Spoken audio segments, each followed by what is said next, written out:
Everybody, welcome to a brand new interview. I'm Kai Savas, and welcome to Film.Music.Media. I'm sitting with the amazing James Allen Roberson. James, thank you so much for taking the time to chat today. It's so great to see you. Thanks for having me, Kyle. Yeah, of course. So, I want to jump in and just talk. Well, first, actually, before we jump into your background, I've been asking composers this question, and I love the different varied responses I get.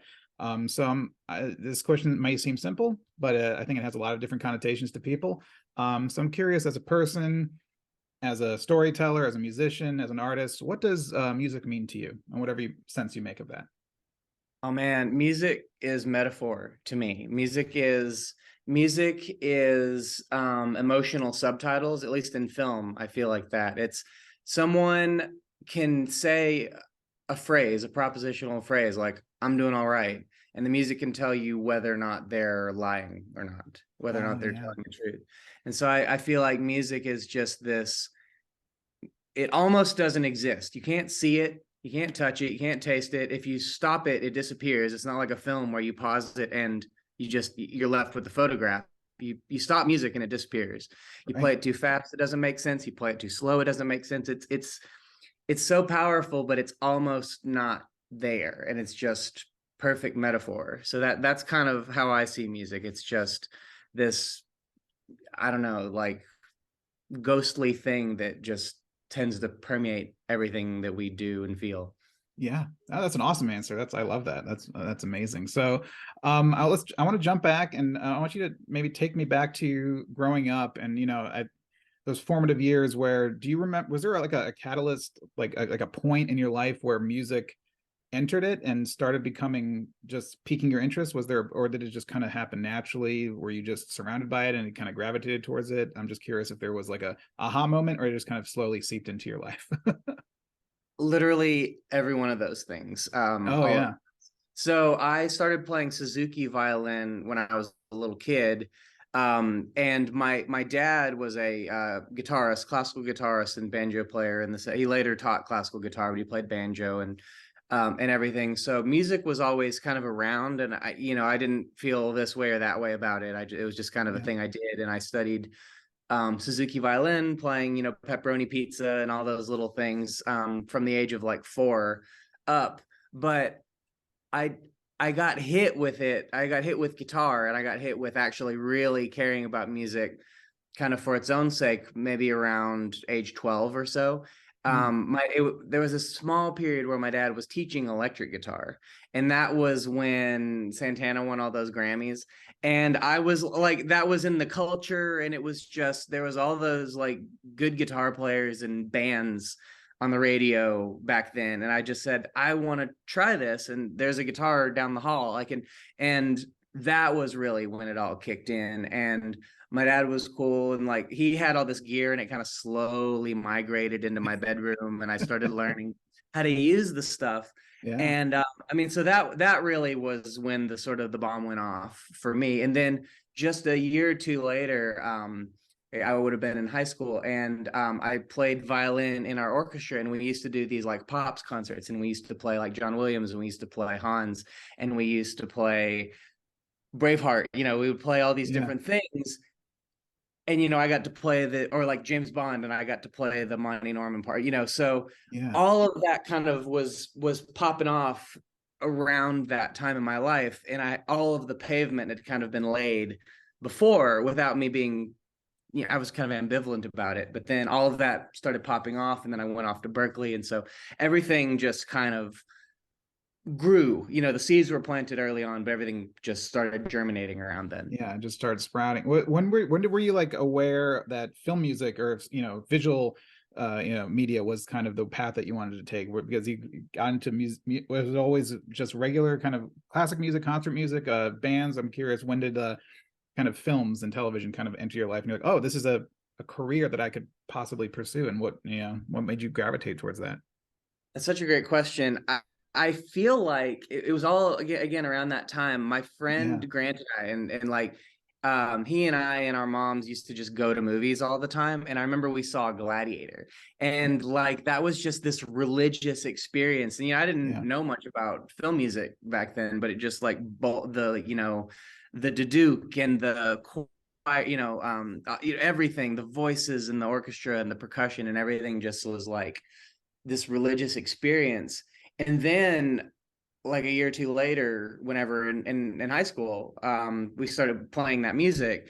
And I'm like, oh, people, like a guy wrote this who, we both know now, but Right. like, oh, so wrote this, we can play it, and you can read this and I can read music. And it just was like, oh yeah, that's like a career that somebody is doing in the world. Yeah. And then around the time I wanted to sort of do rock guitar too. And I realized that if I went to Berklee College of Music, I could do both. I was like, I can study rock guitar, but I can also learn to score film. So I'm going to do that. That was sort of when I decided, when I made the connection between, oh, there's like just a guy out in the world who wrote this amazing music that just like melted my face in Gladiator. So Right. that was how it went. Yeah, I mean, I remember Gladiator. I remember seeing that opening weekend, and that's I think year 2000. So yeah, I was Yeah. you're in your what was it? I was like 13, so something like that. It was just like Yeah. crazy, that, and it just hits you, and being a teenager and seeing an intense film like that with a score like that, where Hans was just really kind of changing the game a bit for historical epics, and it was just like, yeah, that was a big moment. I remember that too. It felt Yeah, real in a way that, not that other action movies like that weren't good, but it felt just, you felt the dust and you yeah, felt the sun, and it was great. yeah, absolutely agree with that. So take me, so after college, you moved to LA, and I know you started working with Rupert. What were those days like, when you were just kind of young, kind of finding your place, and how did you kind of get your foot in the door to start working as an assistant, and then of course growing into a additional composer and score engineer, and working kind of really a big part of Rupert's team? Yeah, it was funny actually. Before I wound up at Remote Control, I was doing a little assistant work for this guy out in the Palisades, but he wasn't doing much film work. He had done Mm. film work in the past and arranging work, and I was working with him over there. And actually, it's funny. The guy who did that job before me was Phil Boucher, who then went on Oh to yeah. work with Jeff Sinelli, and we were both Berklee guys around the same time. And so then when I kind of decided I wanted to make the move over to remote too, Phil, the word got out that I had Yeah. done, like Phil knew me, and so I got over and I was doing the runner thing, which I'm sure you've covered endlessly in your time in LA of, the taking the trashes out and making the coffees and doing everything. And it was hard work, but it was like you got access. You got to be there. You got Right. to hear Alan Meyerson talking to Hans in the hallway, and just how interesting and engaged everyone was. And so I did that there. I was a runner for 11 months, but I was doing every kind of odd job I could do on the side. So I was helping out Hator printing on like Smurfs, and I was doing some guitar work for Deborah Lurie on For the Money, and all these different things. She wasn't even a remote, but it was just all these things I could Yeah. kind of pull together. Like I think June and July, I don't think I had like a day off that year in like 2011. And then at the end of that year, I guess word got to Rupert, when his assistant was leaving, that I was someone worth talking to. And by December of 2011, I'd gotten that job, and I just threw myself into it. I used to use Logic, but when I got in, it was like fully my native language, just like, nope, I'm going to speak this language now. I'm going to use these key commands. I'm going to use I just fully just did the immersion program in the Rupert Gregson-Williams camp for about 5 years. And it was awesome. It was great. So during those years, how much of it is it about just kind of absorbing and learn, like working with a composer like Rupert, who's working on like these big titles and studio pictures? How much is it of it kind of as a learning process, but also developing and kind of building your own, I guess, identity as a composer? Because is it able to do both, or did you have to wait till you started writing to be able to kind of find your voice as a composer, or were you able to kind of, I guess, build those at the same time, learning the technical side of things and the business side of things, but also the creative side of things? I think it's a little bit like the question, the earlier question about how I started music, is that Yeah. I had this idea, I had an idea kind of who I was, and then I also had the reality of who I was based on, I grew up in East Tennessee around a lot of like sort of folk. Like that wasn't what I was ambivalent about that as well, Yeah. but I just knew the language of like folk, and country and the sort of Wyndham Hill fingerstyle Chet Atkins, like all this kind of stuff was just in, but okay, well, that's just the thing. And so that was probably the reality. And then I had the sort of the other things I was interested in. But the trouble was sort of before I started working for Rupert, I didn't have the deep foundation in like the language of film Mm. or like any like really efficient ways of executing things. I didn't have a lot of studio experience. I didn't have a lot of DAW experience. I had a fair amount. I was at average or above average probably for that age, but you really want to put in all those hours. So I think once I sort of worked with Rupert, I got to observe how he approached a scene. And Rupert is, he was and is a great friend and mentor. He's not, you learn from Rupert by listening to Rupert, and you learn by watching Rupert. He's not going to sit there and pontificate about what Yeah. he's doing. He's just like, well, that's what I did. That's what it needed. And that's fine. And, so I learned a lot just breaking those things apart and looking at the sessions. And then once I feel like I had gotten the technical skills that you alluded to, all this other stuff that I had musically, it was able to kind of escape because I couldn't execute it maybe before I had those skills. That kind of makes sense. Oh yeah, that makes sense completely. Well, yeah. So I mean, let's jump into your approach. Maybe some maybe some general topics before we kind of jump into some projects. But I'm always curious about. I know this is going to vary, of course, project to project. So if you want to use maybe Spirit or Heart of a Champion or something as an example, but I'm curious, like, where does the first note typically come from for you? Where do you love to start? Like if you're on a project early enough, do you love to actually read the script? Most of the time you're going to be at the, towards the end of the project coming in with everything. Do you like to see that first cut, the first lock picture? Do you like to listen to the temp, not listen to the temp? I'm curious, like, where do you go to find that first idea to just start the process? Yeah, well, it's great, man. When I can get the script, it's awesome. I did a short film for a young director, I guess beginning of last year, Yeah. and I got the script early enough to where I could write some suites, and they played them on set. They actually Oh played wow. them on set to get people, which is super rare. I Yeah, it's mean, very rare. for a short, they move a little faster or slower. Um, that's awesome. But yeah, my first note, I guess it will usually come from the keyboard, and I will usually spend, even though I'm a guitar player, I'll usually just kind of get a framework. Mm. And I will often spend kind of a day building a template before I even write anything, just to kind of, it's sort of like online shopping a little bit. It's like putting stuff in your cart and you're, ooh, that would be nice, and maybe you Yeah. don't end up, clicking order yet, but you're just, oh, what if I had like tuned bowls, or what if I had, okay, spend kind of a day or an afternoon doing that.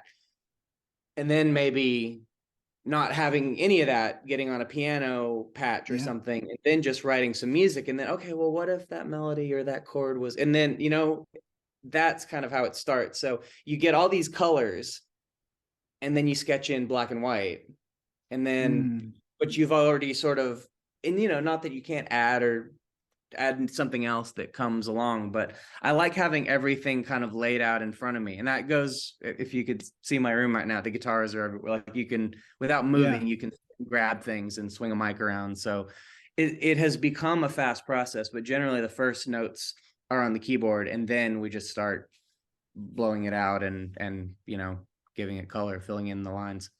Do you like to have the picture in front of you while you're coming up with like themes and melodies or motifs, or do you like to just find maybe something that speaks to an emotion away from picture and then start playing around with conforming it and seeing if it works with a performance or works with a character or something like that?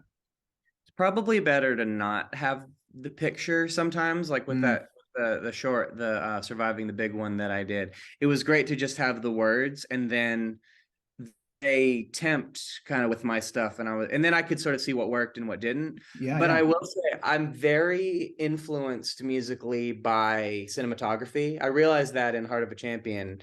I mean, and Rupert, I feel like is too. Like he's so great. I don't know if you Yeah. would frame it this way, but a lot of the things, like I remember he did some stuff on like Lone Ranger and some of the stuff, and he was known for doing comedy around that time when Lone Ranger came out. He hadn't done Hacksaw Ridge or Wonder Woman or any of those things, and all of the sort of big sweeping cues were him, and you know, a handful of them were, and so much of that is the camera is doing this thing.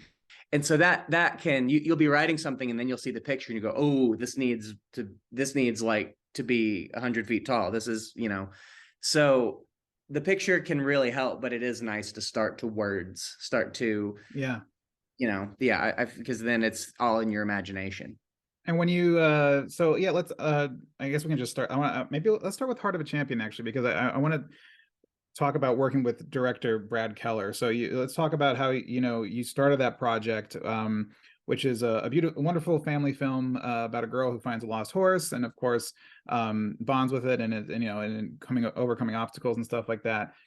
So what were like kind of saying what you just all said about kind of getting to that point, and now you get to work with your director. What are kind of the first conversations that you have, and using Heart of a Champion as an example, like what did you and Brad talk about at first? Like what kind of, it's just about finding what are you trying to get from him, I guess, you know, what do you need from him to start your process? Yeah, so that's interesting. So actually, so Brad and I interacted a little bit, but actually Miriam Elkin, the producer, was more of my point person, and so Okay. she was maybe more interacting with Brad, but she's the producer, conceived of the film and everything. So we were more of like directing, you know, interfacing one on one, and she was in Texas and I was in LA, but we spoke all the time. Um, so that I got the film and it had already been sort of cut together and temped, but they weren't able to use the temp and they wanted to hire a composer and do all that stuff. So I had this goes to a question you asked before about whether you listen to the temp or whatever. I watched it Right. once with the temp and I had it as like a stem in my Mm, session. But after that, I muted it. But I had some ideas for spotting, but I didn't want to hear kind of what they did, and I wanted to go into genre. So yeah, Miriam and I basically just we checked in every week and I gave her I divided I had 5 weeks to do it. I divided the oh movie into wow. five and I just said I'm gonna give you music every 5 weeks. And any notes you have on the previous one, I'll deliver with the next one. And so it's like the next one would be the second part plus that. But we did initially just kind of talk about who Charlie was, what her situation was, you know, what they were hoping to evoke in the film with her and the sort of the love with her and Chango, the horse. And I don't know if you know this, horses aren't great actors. Yeah. They tend not to be great actors unless they're animated. If they're animated, they're awesome actors and they Did you have have facial. experience with that too? I do, yes. And it was interesting because people have asked me like about Spirit and Heart of a Champion. It's like, yeah, they are similar, but they do have some pronounced differences, and that's one of them. So having these like themes, and this is stuff that we talked about too, to to give the horse emotion with Yeah. respect to Charlie that isn't going to be natural from just kind of maybe a horse standing there, you know, next to her. Right. That's yeah. So there was So you're kind of giving the horse its performance, essentially. You're giving the horse acting yeah. abilities. I'm Yeah. get if that horse wins an Oscar, I'll be very happy. If the Oscar goes to Pepper, which is the name of the horse, which you look in the credits, I was like, oh, Pepper, okay, sure. So that actually was something that I wanted to do, and I probably used some of the sort of sounds. There were these kind of spiritual, kind of almost like misty rain kind of sounds that I had Mm, developed before Spirit and then on Spirit, that I think that kind of, it's almost this wild, you know, primal religious kind of aura yeah. thing that I tried to. So those were things that we talked about, and then gradually as the music took shape, that's what ended up happening. So, I mean, yeah, you capture this kind of beautiful Americana vibe, and you've been kind of, I guess, you know, developing that across Spirit and now here, and you know, coming up for where you're born, you know, born and raised in Tennessee. So I'm sure that's really kind of embedded in you. So I'm curious, what for Heart of a Champion, what was the sound palette that you wanted? How much, like, you know, country were you trying to pull into that? Because I noticed a lot of the, you know, you have some awesome stuff that kind of sounds almost like an acoustic group kind of just playing, but then you have more of the cinematic stuff where you bring in more of that traditional narrative arcs and narrative builds and kind of those emotional swells. So I'm curious, what was the instrumentation that you wanted to use, and also like, this is a lot I'm throwing at you, but how did you navigate the tone as well? Because you have this family film, which, you know, how do you decide how kind of maybe schmaltzy or saccharine you want to be? You don't want to be too much. You don't want to lay it on too thick and syrupy. You want it to be kind of organic. And I'm curious, was that a difficult to find that balance and make sure that the score really kind of worked?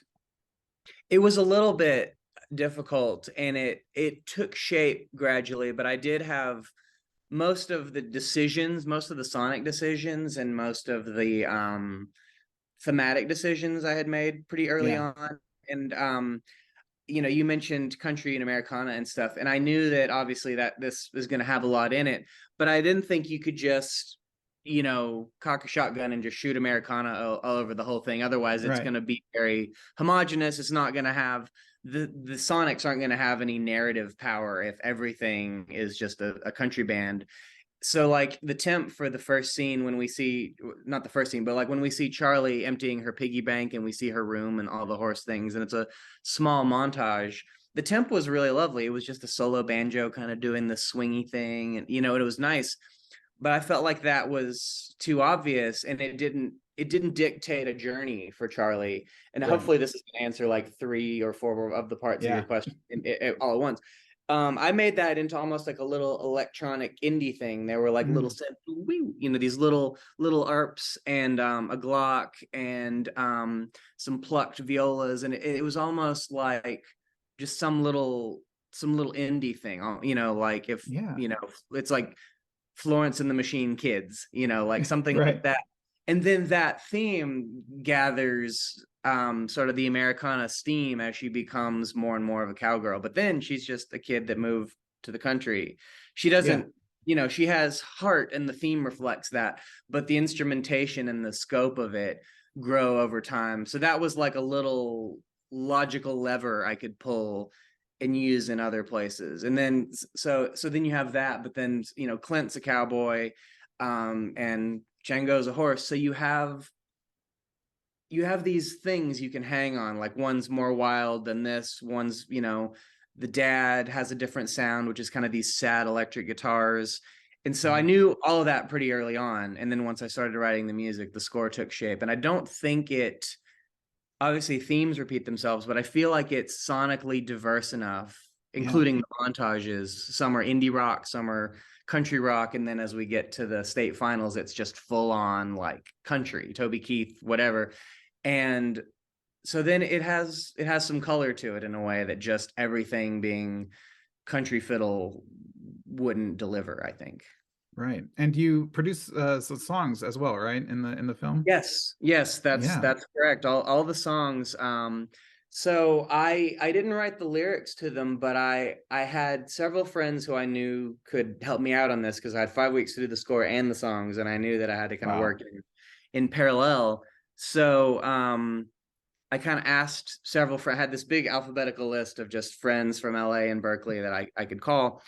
And I was just like, hey, you know, this is what the scene is, you know, and initially everyone kind of sent things in for the opening.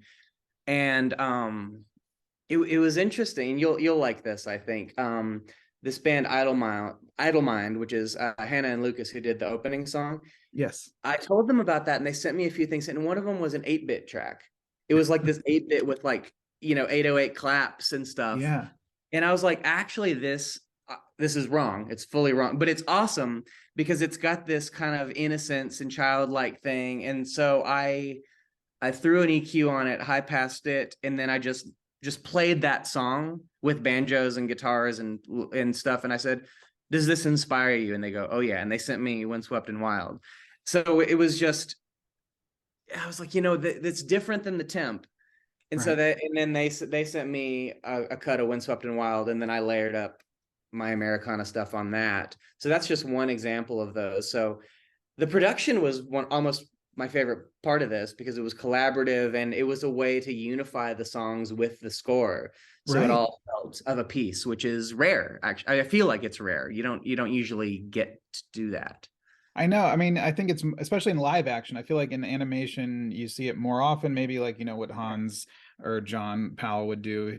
I know John's very involved in producing the songs, but like I think recently, I mean, I know Dom did a Bullet Train. He produced all the songs in that too, That was great. Yeah. which was awesome because the Yeah. result it feels connective tissue, and needle drops are great, and having even original songs are great, but like having that kind of seamlessness between the score and the songs, it just makes all the difference to have that kind of like seamless narrative. And I think that what you did with Heart of Champion is exactly that. So congratulations with that. Thank you. Yeah, I appreciate it. Yeah, Dom's great at that too, and he's got the background for it as well. Yes. So that was a fun thing to see this last Christmas. It was just, oh yeah, like Oh yeah, yeah. Oh, Violent Night too, and then that was great too. yeah, yeah. Yeah. So looking at back at Heart of a Champion, was there like a particular character or theme that you really loved? That kind of spoke to you maybe more than the rest of it, that kind of you really attached to it, or something that was really kind of just creatively rewarding to write? Yeah, yeah. I I bopped around in the first sort of pre of that five. I had maybe a few days before kind of I knew what the film was about, and Yeah. I was just kind of writing some themes, and I bopped around before. Then I just started writing linearly, just for the director, which I don't always do. Mm. But I came up with the Charlie theme, and I wrote a really, really, really rough sketch of that final cue where she's competing, and at the climax, I sketched out a thing, um, and then I just left it alone and started working through there. And I think that theme, so it's Charlie's theme, but as it grew and she meets Chango and she learns to ride, there's an extra kind of B section to that I just called the Charlie and Chango theme. So it's weird. Like there's a Charlie theme of her, being spunky and doing all this stuff. There's a Right. Chango theme, which is kind of this primeval, like, finding this horse and just this presence in their lives. But then there's the badass of them together. And that wasn't something I had planned initially, but it really paid dividends. And it just has this kind of sharp 11 thing in there. You'll hear it on the Charlie and Chango ride cue. It's all over Yeah. there.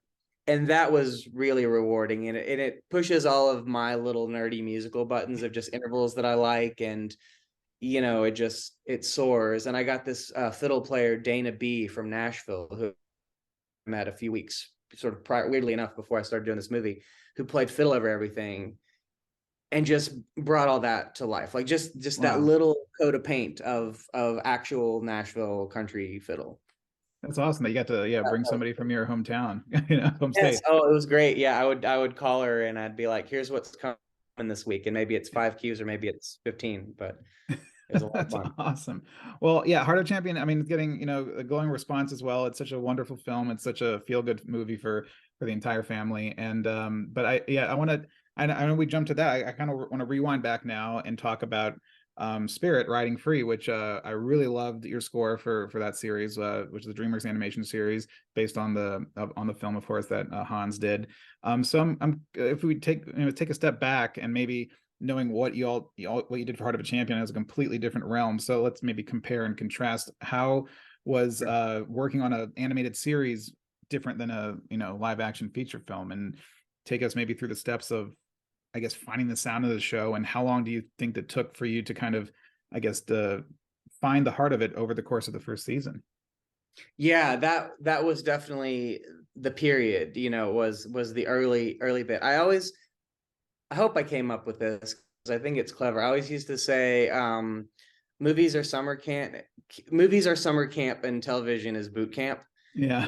And not that one is easier, one's harder, but with the film, you hang out on it for a long time, and you're throwing things, and you're sculpting, and you're smoothing, and you have this one thing. But TV is go go go go go. So it was like 22 minutes of an episode every 2 weeks while you're fixing, you're printing and doing final notes on one, and you're starting another, and so everything is kind of bricking over. Yeah. And so it gets easier as you do it, but it's relentless. And so putting in the time and effort at the beginning, a few people know this. When I stopped working for Rupert and I went to do Spirit, I put my stuff in storage and I lived in the studio for like 4.5 months. And I was just right, and thankfully there's like a shower at the studio, but I was like just writing, coming up with themes, rewriting, doing all this stuff. What's Lucky's theme? What's Snip's theme? Does Abigail need a theme? Maricela needs a theme. Javier needs a theme. All these things, how are they going to work together? The mom, who's no longer alive, needs a theme, and it's going to be different when we see her in flashback. Then, okay, so all of this stuff, and it's a Western, and it's animated, which I really couldn't have done, I don't think, without having worked for Rupert and having done, a bit of animation with him and learning the language. Like, I was just primed for that. Yeah. Coming out of Rupert, just hitting the ground running. And then, so after maybe the first 12 episodes, 15 episodes, I was like, all right, I know the logic of this show, even though many more themes, because you'll have a character that you've never met and they're here for 6 episodes, which is like a movie or two.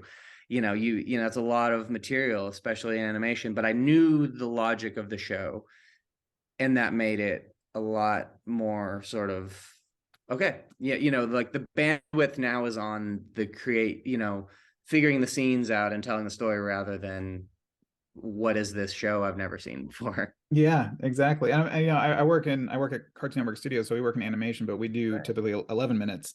So working on 22 minutes, I'm curious, when did you start getting to the episode? Did you get animatics? Did you get the lock picture to start writing to? When was the process when you started writing on an episode? And I guess how long did each episode? You said it was every 2 weeks you had to do an episode. Is that every two original? Yeah, a first pass every 20. Every 2 weeks, and then sort of other ones as it went on, and things. One's finishing up, one's starting, and one's in the middle.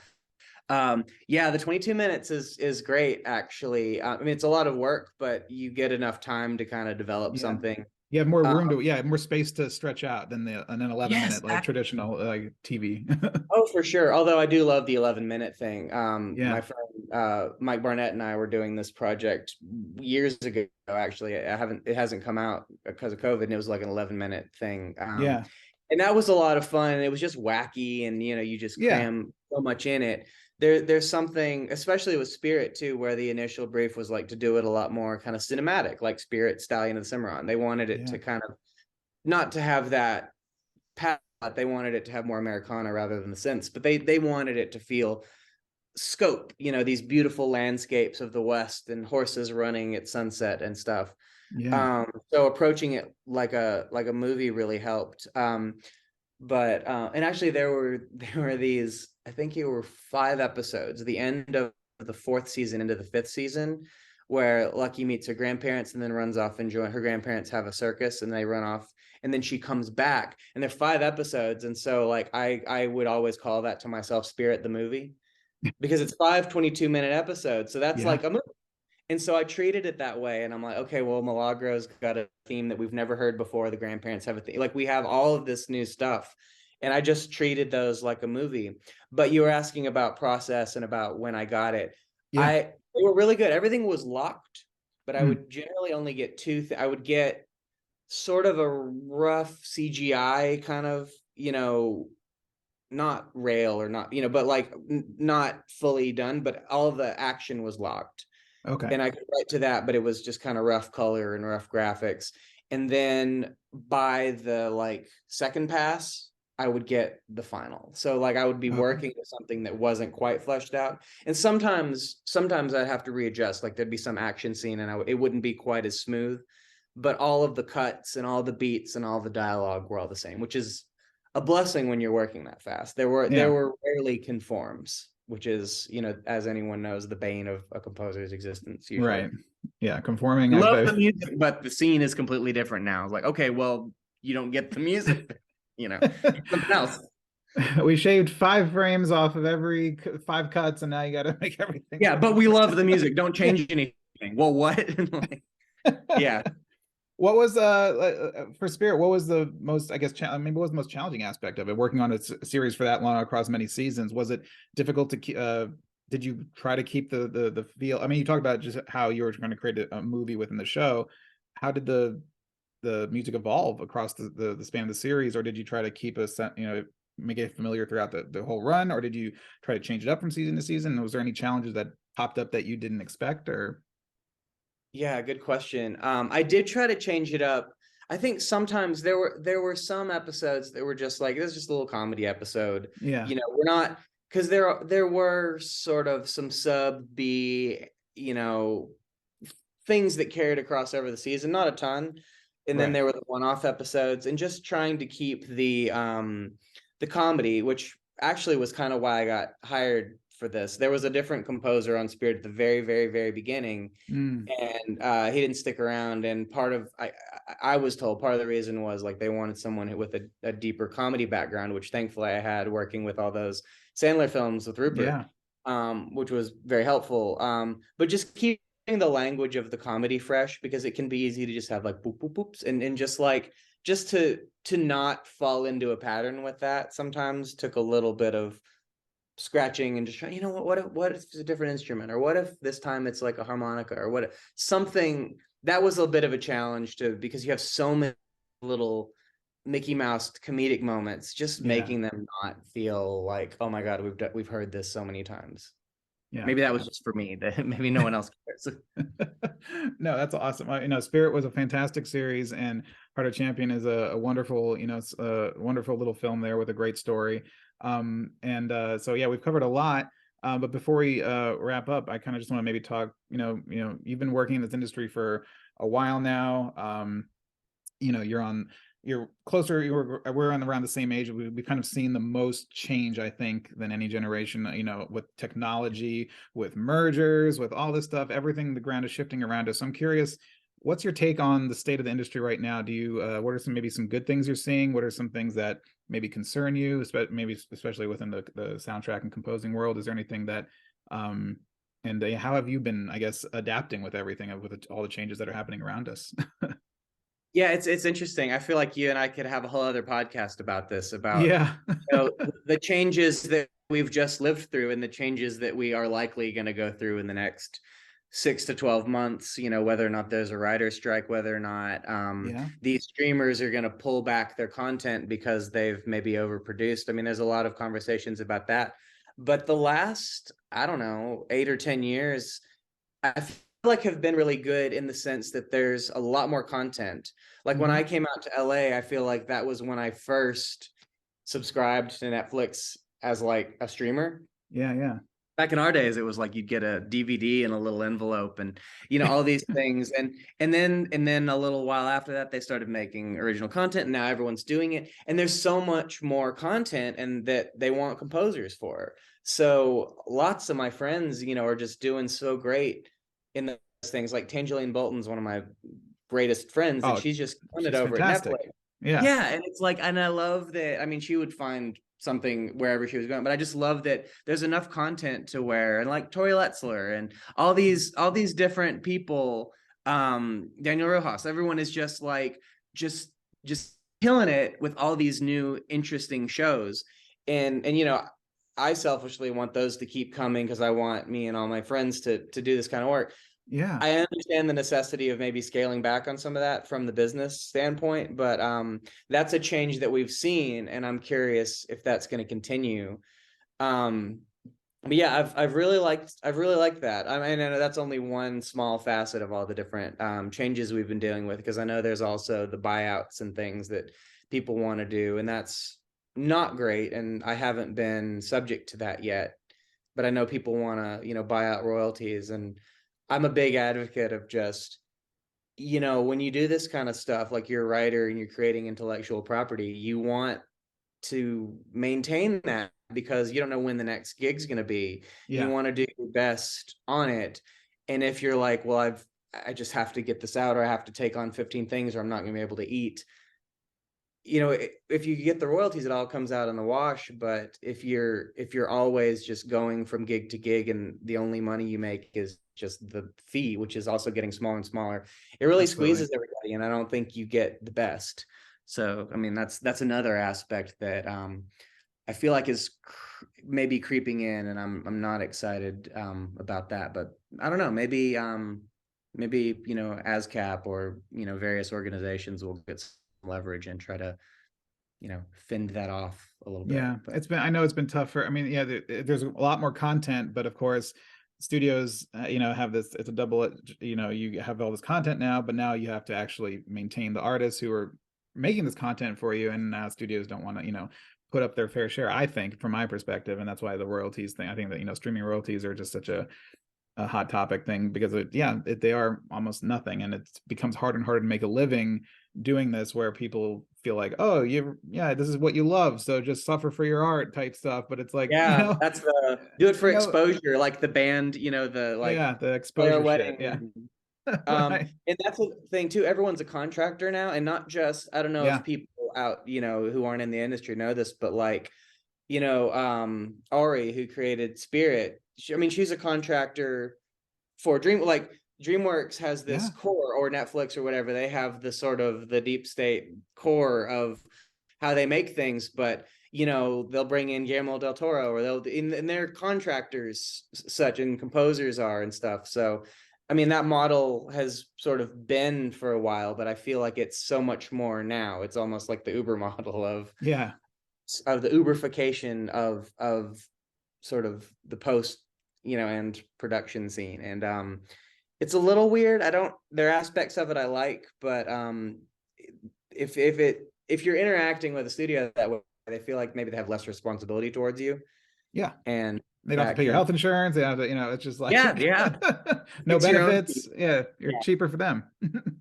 Exactly. Yeah, it's an exciting time. It really is. And it's so different than, like the stories Rupert used to tell me and stuff.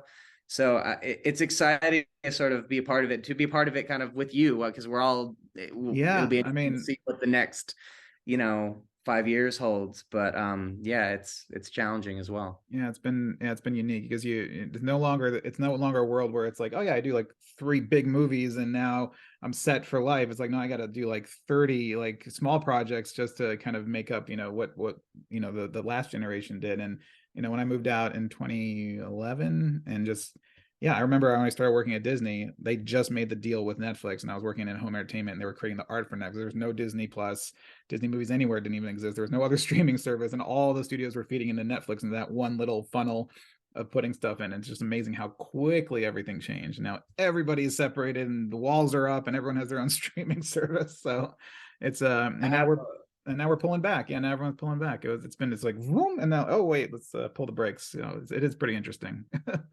One of my best friends' wives works like in marketing for a big streamer, and we always get into this, like, I have this soapbox that I won't get into here, but just about like, like everyone has atomized, and I feel like at some point there's $1 billion out there waiting for someone who can figure out how to make the Spotify of television. Like, because if I want to listen to Bob Dylan, I don't have to know what record company he's on. I don't have to know, oh, it's Led Zeppelin. Oh, we'll have to get the Atlantic Records add-on. No, I just type in who I want to listen to. And I feel like there's $1 billion out there waiting for someone who can figure out a way to incentivize studios that's a good idea. And I don't know how to do it. That's not the part of the industry I live in, but you're right. It's like we had Netflix, and then I kind of want to go back to that. Or just one streaming service, and all the studios kind of benefited, and let Netflix deal with the streaming stuff, and they pay the royalties. And then Sony, I think, is the one studio that really hasn't jumped into a streaming service. They were like, we'll read the Hollywood Reporter tomorrow, and it'll be like, Sony launches Sony Plus. Sony Plus. Yeah. Yes, exactly. So, I know everyone wants their own, but it was that content ramp. But who knows what the future, it's always changing, but it's always interesting. And I think it's a big part of working in this industry is being able to pivot and change and just go with the flow. And but also voice, it's important for artists to stand up for themselves, and you mentioned organizations like ASCAP and BMI and the unions, and it's so it's and things like that, that are helping us out. I know you guys don't have a union, so that's the thing. Like, composers are one of the few people in the industry that don't have a union backing them, but the SCL is doing, I love it. Ashley does great stuff as leading that. James, we covered so much today. Thank you so much for all of your insight, and congratulations on Heart of a Champion, and thank you for sharing your process and taking a look into your world, and it's been tons of fun. Thank you for so much insight. man. I appreciate it. Always great talking to you.